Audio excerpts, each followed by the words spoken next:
American when you see the flag? Do you know how many have made sacrifices so we can enjoy the freedoms we have? Our new nation was born out of struggle and sacrifice because the people of the 13 colonies united in the fight for independence and rebelled against British rule. One of the early rebellions was the Boston Tea Party that was in retaliation for the unfair taxation that was being imposed on tea and other goods and led to the Revolutionary War led by George Washington. After the colonists won the battle against the British, the Declaration of Independence was created and stated they were no longer under British rule and was freed from tyranny and oppression. Our new nation was also created, the United States of America, and guaranteed certain freedoms. To represent this new nation, Continental Congress created our first flag with 13 alternating red and white stripes, with red representing courage and white representing purity and innocence of our new nation. This flag had 13 stars representing 13 colonies on a field of blue called a canton or a union, and represented perseverance and a new constellation or group of stars in the sky.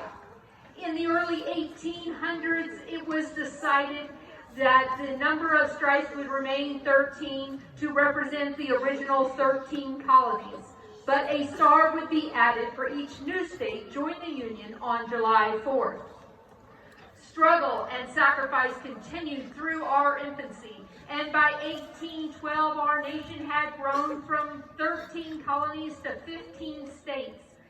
This growing democracy was again challenged by the British during the War of 1812 at Fort McHenry.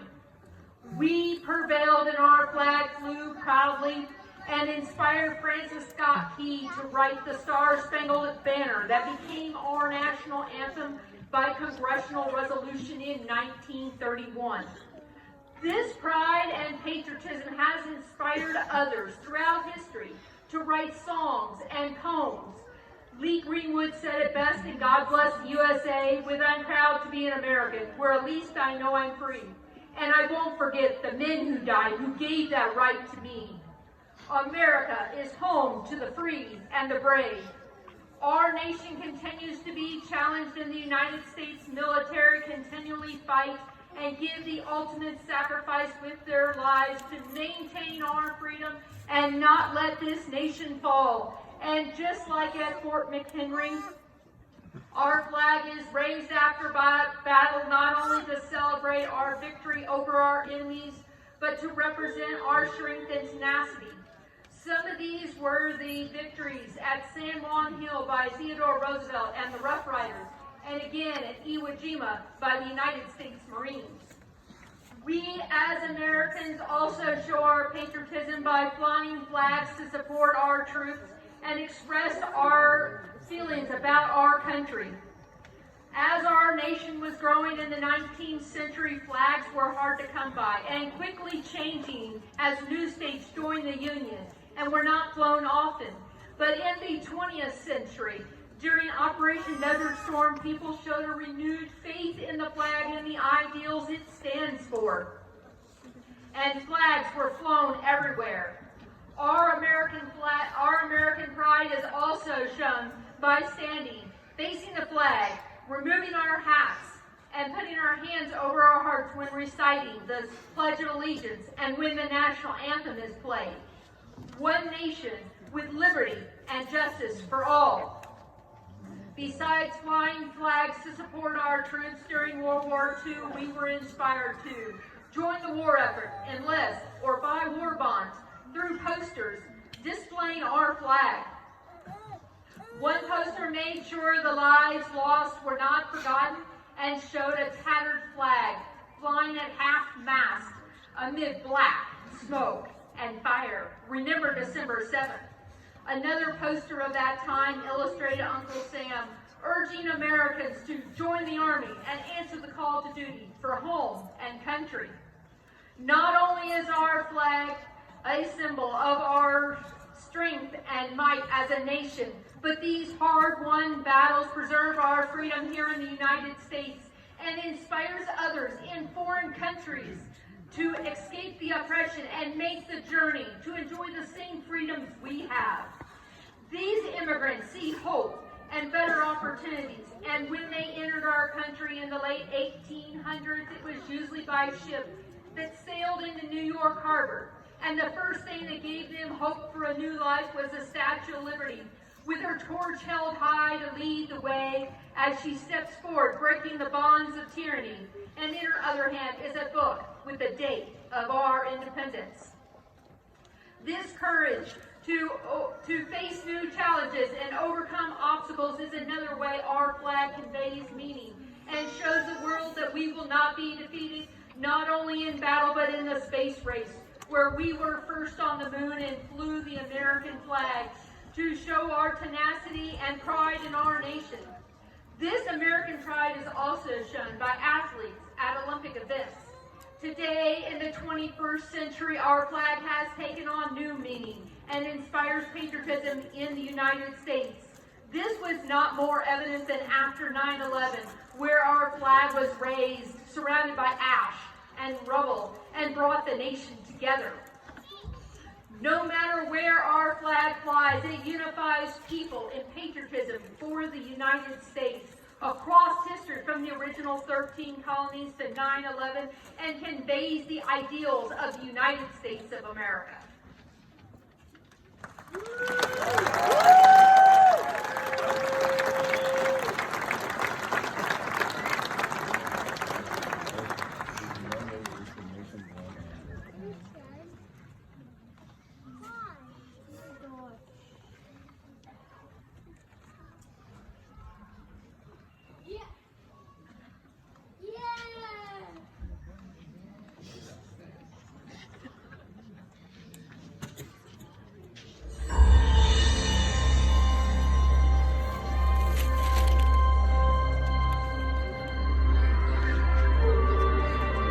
United States of America. It's hard to imagine, but not long ago, this great land of ours was pure wilderness.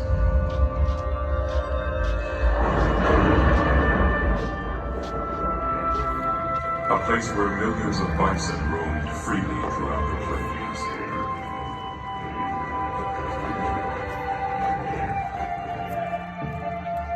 And those who lived off the land revered it as sacred ground. Yet this country would face a dramatic change, quickly becoming the most advanced nation in the world, in technology, in peace, and in power. From its inception, the United States has shaped itself under the guidance of strong leaders. Leaders who have taken risks, stood up to adversity, and never let go of their vision for a better country. Mount Rushmore reminds us of them, and the countless Americans who have made great sacrifices to ensure the lasting legacy of our country. Freedom. We strived for it, we died for it, we live for it.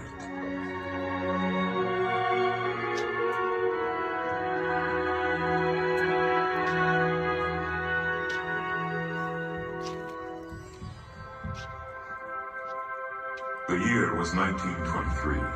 The place, the Black Hills of South Dakota. State historian Doane Robinson proposed that these granite outcroppings could be the site of an enormous monument dedicated to the heroes of the West, such as Lewis and Clark and Chief Red Cloud. But commissioned sculptor Gutzon Borglum had a different concept in mind. Borglum was a passionately patriotic man, and believed that a more fitting tribute should honor the American experience. A memorial that would represent our ideals, our dreams, and our accomplishments as a country. A memorial that would convey a spirit of patriotism. Borglum chose this canvas carefully, the giant granite rock face of Mount Rushmore. And in 1927, work on the mountain began.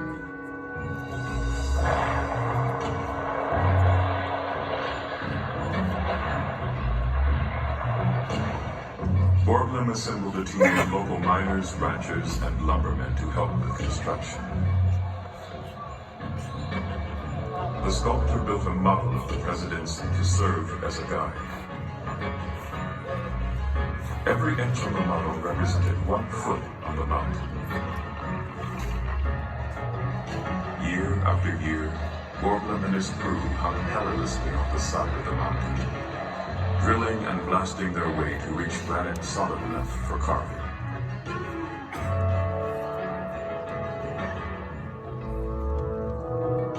It took 14 years and nearly $1 million to complete the 4 60-foot faces. And even though the sculptor did not live to see the very final touches put into place, he was able to carry out his vision. 4 great Americans immortalized in stone,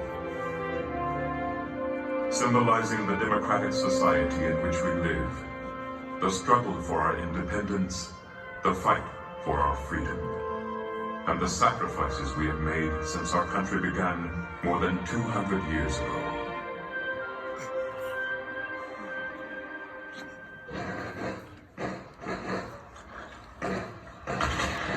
It was a time of rebellion and of war.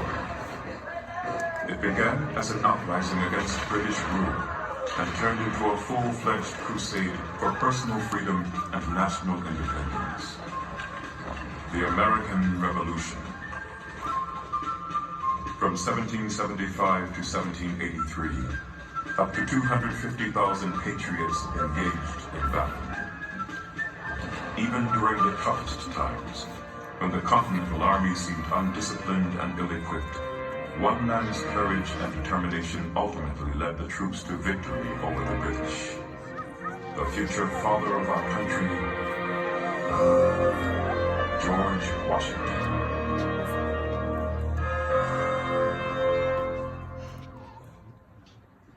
Born and raised in colonial Virginia, George Washington grew up to be a firm believer in American independence. Even though his heart yearned for quiet family life at his Mount Vernon home, his deep commitment to the Republic made him answer the call of his country time and time again. As general, Washington became an instant hero throughout the colonies. The public was so enamored with him that many people wished that he become king. But Washington scoffed at such an idea. The army must serve the country, but not rule it. Express your utmost horror and detestation of the man who wishes to overturn the liberties of our country. George Washington, 1783.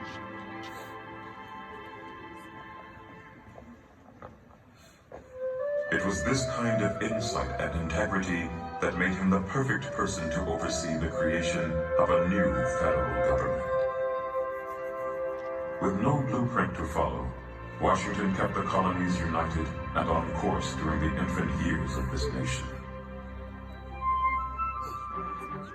And after ratification of the Constitution, when he was unanimously elected first President of the United States, Washington was keenly aware that he was laying down the framework for future presidents to follow. Washington's legacy is that of a man who was first in war, first in peace, and first in the hearts of his countrymen.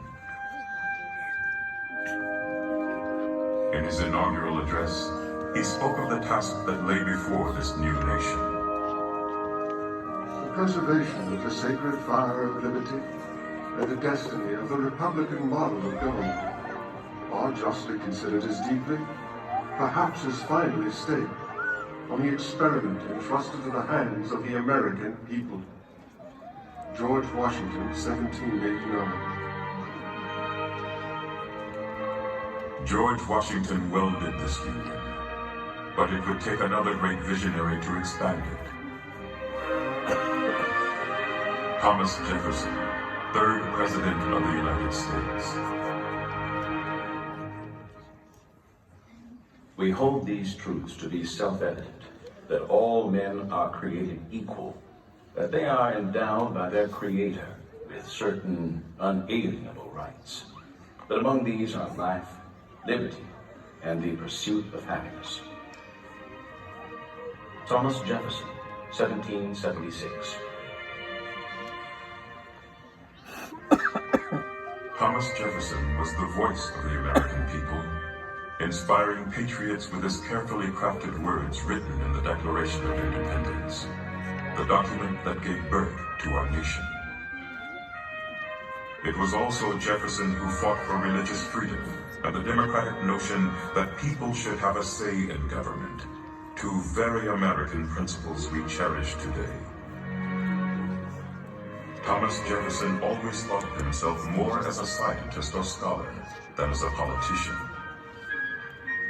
And it was this quest for knowledge that played a role in the greatest achievement of his presidency. In 1803, Jefferson acquired the French lands west of the Mississippi and the Louisiana Purchase, which doubled the size of the country. In an effort to find out what America now owned, Jefferson sent Meriwether Lewis and William Clark on their famous expedition out west. It was an exciting time of discovery for new Americans. However, what was good for a growing nation was not necessarily good for its original inhabitants. During this time of expansion, many Native Americans were uprooted from their homes and hunting grounds and pushed farther west. But during an address to a group of Cherokee chiefs, Jefferson prophesied about future relations between natives and new settlers. I shall rejoice to see the day when the red men, our neighbors, become truly one people with us, enjoying all the rights and privileges we do, and living in peace and plenty as we do, without anyone to make them afraid, to injure their persons, or to take their property, without being punished for it according to fixed laws. Thomas Jefferson, 1808. Jefferson's dream was slow to be realized as conflicts between the U.S. government and Native Americans set off a chain of events that dramatically reduced Native populations throughout the 19th century.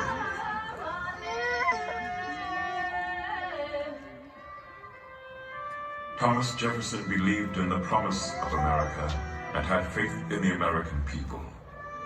But this faith would truly be tested nearly 60 years later, when the Republic came dangerously close to unraveling. The Civil War was the most tumultuous period in American history. The differences between the states had deeply divided a nation, pitting brother against brother on American soil. But it was the determination of one man to keep the United States united. Abraham Lincoln, our 16th president.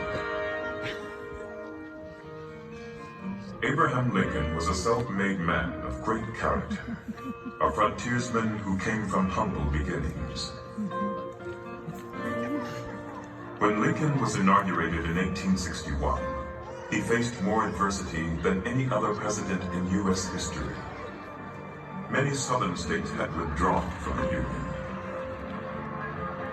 And even though Lincoln opposed war, he warned the South in his inaugural address that he would take whatever measures necessary to stop the rebellion. In your hands, my dissatisfied fellow countrymen, and not in mine, is the momentous issue of civil war. The government will not assail you. You have no oath registered in heaven to destroy the government, while I shall have the most solemn one, to preserve, protect, and defend it. Abraham Lincoln, 1861. The Civil War raged on for 4 brutal years. But Lincoln stuck to his commitment to democracy. His main objective was to save the Union and he also strongly believed in freedom for all Americans. Until slavery was abolished, Lincoln felt the U.S. could never truly be the home of the free. Lincoln's Emancipation Proclamation began the process that ended the evils of slavery forever.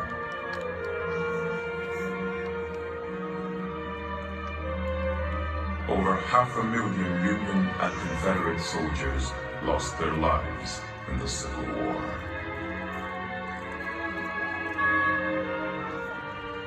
But during his famous Gettysburg Address, Lincoln reminded the American people what this war was really all about. That we here highly resolve that these dead should not have died in vain, that this nation under God shall have a new birth of freedom, and that this government of the people, by the people, for the people, shall not perish from the earth. Abraham Lincoln, 1863. Over the next 50 years, the United States would go through a dramatic transformation.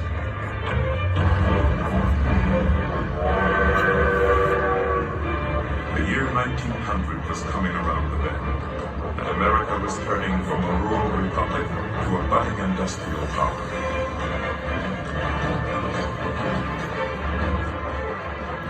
It was clear that this new century, which burst with hope, needed a fresh start and a fresh approach.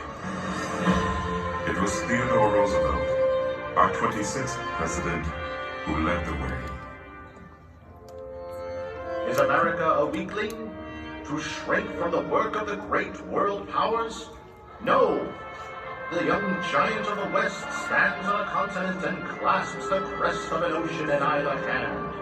Our nation, glorious in youth and strength, looks into the future with eager eyes and rejoices as a strong man to run a race. Theodore Roosevelt, 1897. He was energetic, he was robust, and he was eager to show the world that America was a force to be reckoned with. Theodore Roosevelt believed in the strenuous life. Frail and sickly as a young boy, he overcame his illnesses and grew up to be a naturalist, a cowboy, a war hero, an author, and President of the United States by the young age of 42. His vigorous outlook on life transferred to the Oval Office. Roosevelt was a man of action. He promoted economic freedom and was a friend to the working class, protecting their rights against big business and what he called the criminal rich. Roosevelt also expanded the country's power abroad. It was his support of the 1903 revolution in Panama that led the U.S. to acquire territory for the construction of the Panama Canal. This massive undertaking not only created a valuable link between the Atlantic and Pacific Oceans, but it put the United States on the map in world politics. Yet, Roosevelt may be known best for his passion for the outdoors. He was vocal about conservation, and through the power of his presidency, he provided federal protection for almost 230 million acres of land. To waste, to destroy our natural resources, to skin and exhaust the land instead of using it so as to increase its usefulness, will result in undermining in the days of our children the very prosperity which we ought by right to hand down to them amplified and developed. Theodore Roosevelt, 1907. The pursuit of the American dream did not end with Theodore Roosevelt's term. Instead, it has carried us into the 21st century.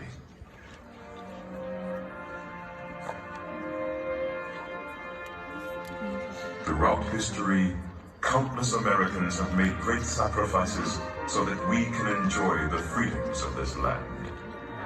Everything we have to give. I have a dream, Dad. Not what your country can do for you. the same freedoms guaranteed in our Constitution and Bill of Rights.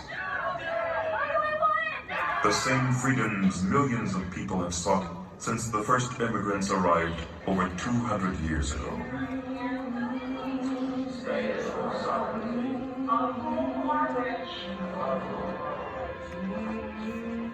Gutzon Borglum reminds us of this with his timeless memorial. 4 Americans representing the birth, growth, preservation, and development of this country. All embodying the spirit of our nation. All advocates of freedom, dignity, and the ideals of American life. Oh, beautiful for spacious skies, for amber waves of grain, for purple mountains' majesties, above the fruitless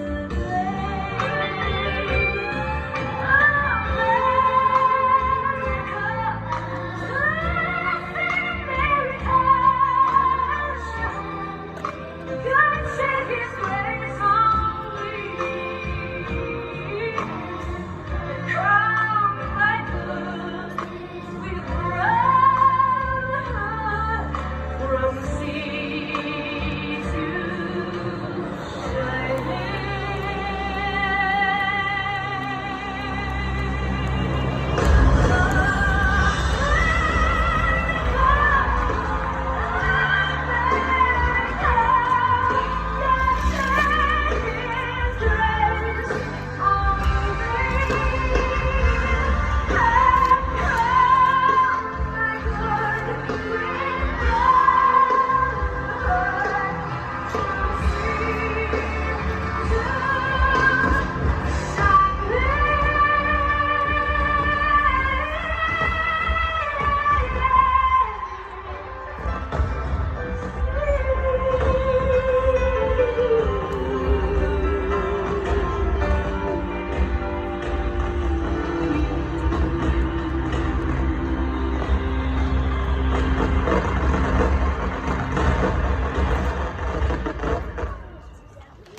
Ladies and gentlemen, please rise and join in singing America's national anthem. Oh, babe, can you see the clouds hurrying by? What's the glory we hailed, and the twilight's last gleaming, whose rough stripes and bright stars